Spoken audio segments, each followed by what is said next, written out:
All right, hello and welcome back to Season 1, Episode 18 of Borderline FPL, the podcast that constantly crosses the line between FPL advice and Premier League banter. My name is Chris, and today is a different episode, guys. I'm going to try my hand at being a little bit of a YouTuber today. Ben is out.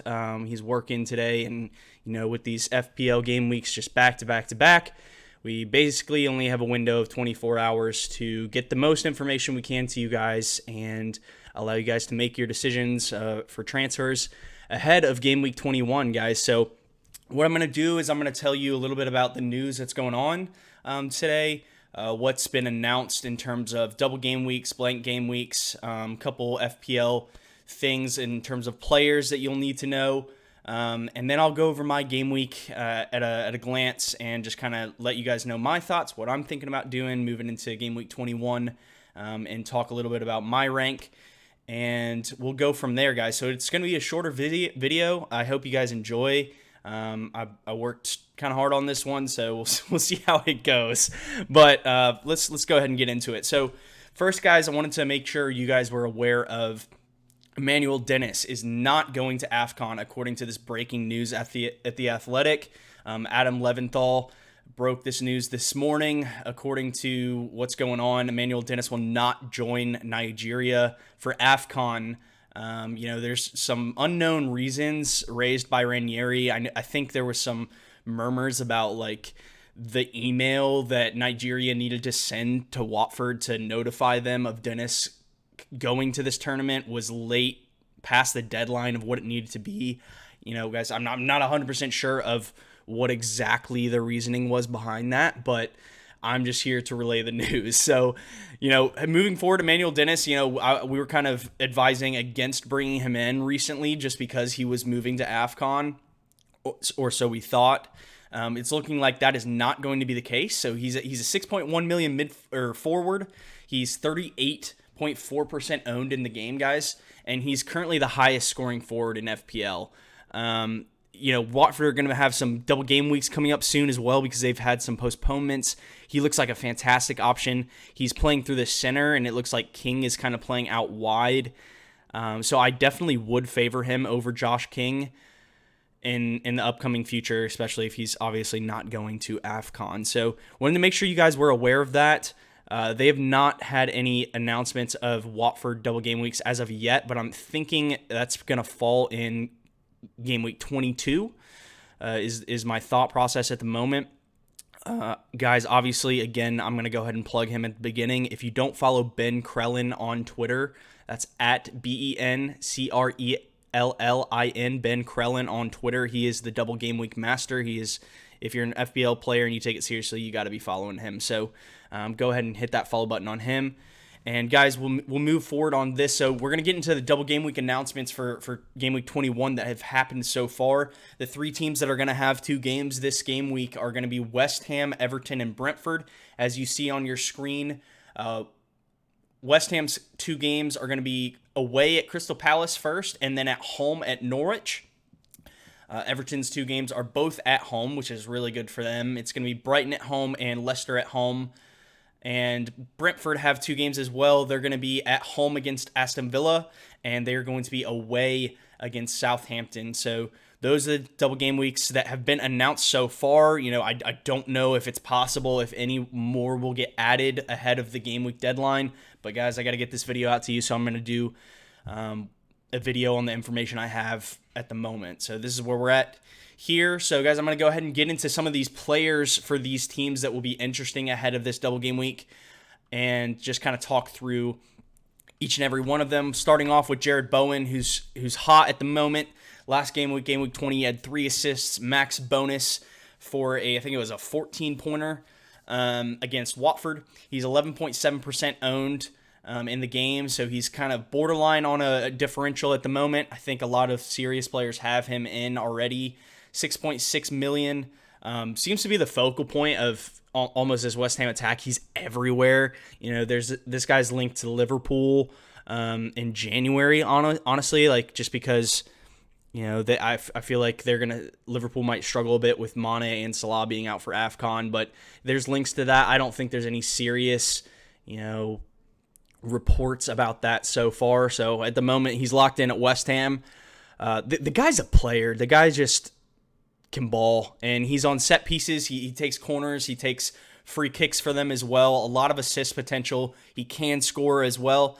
Said Benrahma is going to be out for Afcon.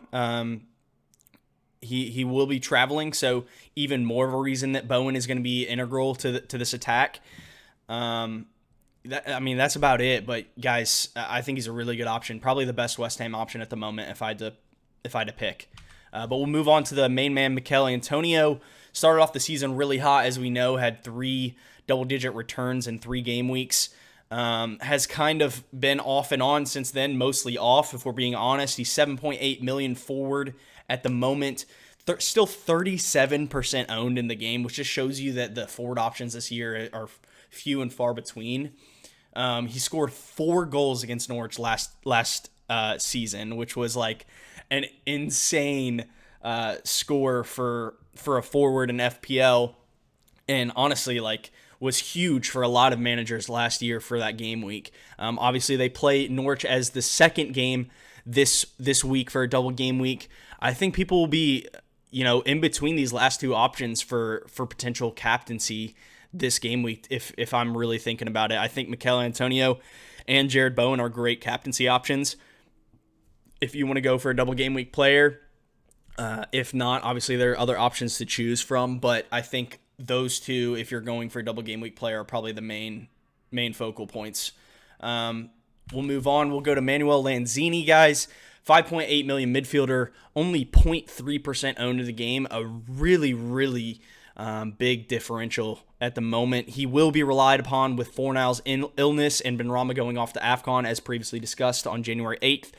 Benrahma may be, I think he'll be able to play their first game this week, but I think he'll probably be out for the second game. I'm not 100% sure on that, guys, but to my knowledge, January 8th is the last day that they can leave for Afcon, and I'm not sure if their second game falls before or after January 8th, so check me on that. But I still think he's a decent option at the moment, and could be a cheeky differential for anybody that wants to go that route. I'm going to move on to Ben Johnson, guys. He's the only defender I put up for West Ham, just because I don't think West Ham's defense has been that great this year. They've been not kept a whole lot of clean sheets, especially with their 2 main center backs being out.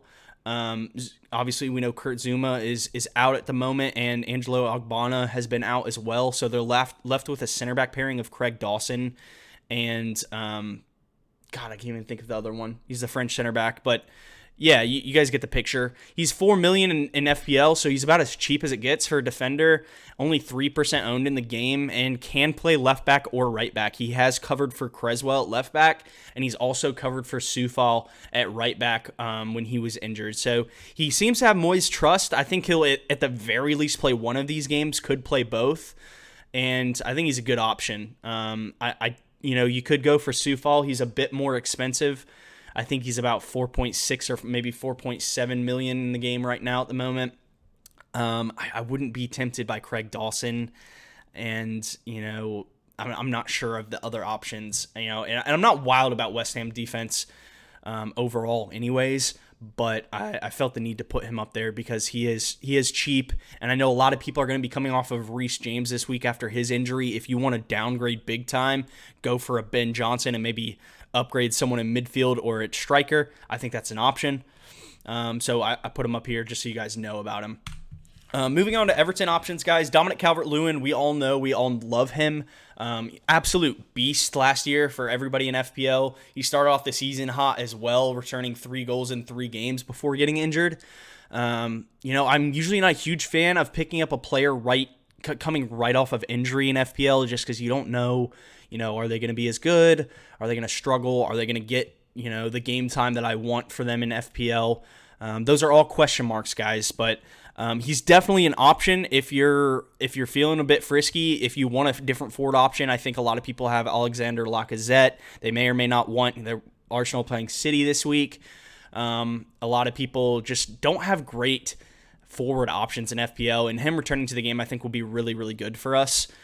So obviously, guys, 7.9 million forward, really, really good differential at the moment, especially if he's starting. I think from the Everton in the Nodes that I follow on Twitter thus far, it is rumored that he'll probably start. I don't know if he'll start both games. I think he'll, at the very least, play both games. They're really hurting for options at the moment, Everton. So they're going to need him to come up big, and these are two games that he could show his presence and hopefully score some goals and get some assists for us fantasy managers. So I think he's a good option, especially if he's playing both games, but had to throw him up there. Moving on, we'll go to Damari Gray, guys. I know I trashed on him earlier in the season if you're a follower of the pod. He's still not my favorite, but I think he'll be a better option with DCL being back. He'll benefit from being able to put some crosses in. DCL will, almost drag defenders off of him. At the moment, Damari Gray seems to be like their almost only goal-scoring option, so he's been getting crowded out in recent games. He's still a differential, guys, under 10% owned. He's 9% owned right now. He's 5.5 million. He's definitely been Everton's standout performer this year, having being a new signing. And I think he's a decent option for this double game week for sure. I can't, knock the guy. Obviously, we know I said earlier on in the season he doesn't have the best XG stats, but I think they will be improved with Dominic Calvert-Lewin returning to this team, and definitely add some XG or XA into the mix as well, with some more expected assists, being able to have a prolific striker that he can aim towards for crosses and getting crosses in the box. So I think he's a good option for double game week 21. Moving forward, we'll go to Abdullah De Kore. This man is the engine of this midfield. He's 5.4 million in the game and only 1% owned at the moment. He had 2 double-digit hauls earlier this season. He's a box-to-box midfielder. And guys, I love this guy. I think he's a fantastic player. FPL aside, I just think he's a brilliant player. I would actually love him at Arsenal personally. And I think he's a good option, really. I think most people will probably go for Damari Gray, but I think Abdullah De Kore can easily equal him, if not do better, from what we've seen so far this year. He makes those bursting runs into the box. And Dominic Calvert-Lewin may be able to lay off a couple for him to strike into the net. So I think he's a good option. I think Damari Gray and Abdullah De Kore are good options for this double game week, and wanted to put them up there. Guys, I didn't add any Everton defense to this game or to this video because I just think they're shocking in defense. I wouldn't touch them personally. The main FPL option, Luka Dean, hasn't even been playing for them. You've got Ben Godfrey that's pretty cheap if you really wanted to go for them. But my advice would be probably stay away from Everton defense. So let's move on. I ended with one Brentford player. It's Ivan Toney, 6.6 million forward, 11% owned. He's the penalty taker and center forward. I know a lot of people have owned him throughout the season. He's been off and on. It seems hard to predict when he's going to return, but he is the main focal point of their attack. I know a lot of people have had Mbeumo for this season, who's done decent while Tony's been out with COVID. Tony should be back at this point, but Mbeumo, I can't justify him. He's still 50% at the moment, flagged in FPL. I think he's 5.3% owned after a lot of people binning him off. I personally wouldn't go near him, but if that's for you, that's for you. Maybe you like torturing yourself in FPL. I really don't know. But that's the only Brentford option I put up. They have a decent defense, but I wouldn't really want to go near them. You could go for Sergi Canos in midfield as well. But personally, their defense isn't really for me. So I didn't put anybody up, but if you guys want a defender, I guess they're an option for this double game week. Moving on, guys, I think that's about it. I'll go through my game week real quickly, and then we'll wrap up the video. Guys, I actually had a really good game week, all things considered. 59 -4. I brought in Antonio and De Gea for a -4. I got rid of Callum Wilson and the hero Aaron Ramsdale. The only reason I'm getting rid of Ramsdale at this point is because Arsenal basically have 3 game weeks, including this one right here. They had 3 game weeks upcoming where they're not going to have a game at the moment. And I just wanted a keeper that has good fixtures and should play every week. De Gea, is saving Man United's butt on, multiple occasions this year so far. They have not looked good in defense. They conceded a goal this week to Burnley, to Aaron Lennon of all people, who I don't think has scored a goal in 5 years in the Premier League in the last five seasons. So, it is what it is. But typically he's a save merchant. He'll rack up the save points. Didn't really pay off for me this week. The -4, if you take into consideration both Callum Wilson and Ramsdale wouldn't have played this week, still paid off. I got 7 points. I would have gotten 0. So 7 -4, it's still a 3-point profit there. Not the hugest profit, but I'll take it, especially because I have Antonio now for the double game week, and I have a playing goalkeeper who's not playing City this week. As you see, I had both my Arsenal other players on the bench. I had Lacazette and Saka on the bench this week because we did not play. And guys, I wavered on free hitting this week. I almost free hit, but that would have been my second free hit gone, and it just didn't feel right. Honestly, I was worried about Salah this game week, who had his worst ever FPL score in any game so far. He actually ended on 0 points, having missed up a penalty. So I really lucked out in that. If I would have free hit, I definitely would have captained him. I even captained Trent this week, hoping that, if Salah scored, Trent would assist a few of them and maybe nick the bonus if they kept a clean sheet. That was my thought process. They obviously didn't. They lost 1-0 to Leicester, which was definitely a shock performance from them. That was probably their worst performance of the season, I would say. Honestly, Leicester kind of got away with this still. Liverpool definitely had the higher XG in this game. Probably should have scored a couple goals, but Schmeichel, the hero, saved Salah's penalty, and Ademola Lookman scored at Liverpool's near post to put them up 1-0, and they just didn't score for the rest of the game. So that was that. I got my double City defense clean sheet this week, which was nice. Ben Johnson came back into the fold. We talked about him earlier. I think he's an option. Livramento did not play. He had some fluid in his knee, I think was the report. So he's still kind of 50-50 on this game week. Southampton's game against Newcastle did get postponed to my knowledge, but their other game got added into the mix. So that's kind of where they're at. They play Brentford this week. Happy to have Jota, especially with Salah and Mane moving to Afcon after this game week. They play Chelsea this game week, which isn't the most ideal for game week 21, but I'm happy to have both Trent and Jota moving forward. Jared Bowen, obviously the hero of this game week with a 14-pointer, getting 3 assists and all 3 bonus points. Son with an assist for Harry Kane's penalty, getting brought down in the box. And then Ronaldo, who blanked last week and was just a tragedy captain, kind of put me off of captaining him this week. Did the business, gotten a goal and assist and all 3 bonus to get a 12-pointer this game week. Probably should have scored at least one more goal, but shanked a really good opportunity that Luke Shaw put into the box early on. But that's where I'm at, guys. And overall rank at 35K at this point in the season. We're about halfway through, a little bit more than halfway through. Very happy with that. Overall points, we're at 1,276. So really can't complain, to be honest. And these are kind of what my game week plans. I have one free transfer, 0.9 euros in the bank at the moment. My current thought process is just to go Lacazette to DCL and get that double game week for Everton. Ideally, he plays both games. He may or may not. I don't know. It's a bit of a risk, but that's kind of my current process or thought process. I don't really want Lacazette long term. He did well for me 2 game weeks ago. Obviously doing really well. And that game scoring, I think he had 11 points, a goal and assist and the 2 bonus. Saka's been a hero. I really want to keep him long term, so I'm not thinking about transferring him out. He may be on the bench for me this week, depending on what I do. If I just do the Lacazette to DCL transfer, he'll probably play for me. If I decide to go Lacazette and DCL, or Lacazette to DCL and Delph to Gray, I'll probably put Saka on my bench this week and play DCL and Gray. So I'd have to take a -4 to do that. I haven't decided if I think that's worth it or not yet. But it's definitely an option. I think the rest of the team is really good. I'm really happy with the way the team is shaping up at the moment. I feel like I'm ahead of the curve a little bit. I think a lot of people are going to be doubling up on City defense sometime soon if they're not already there.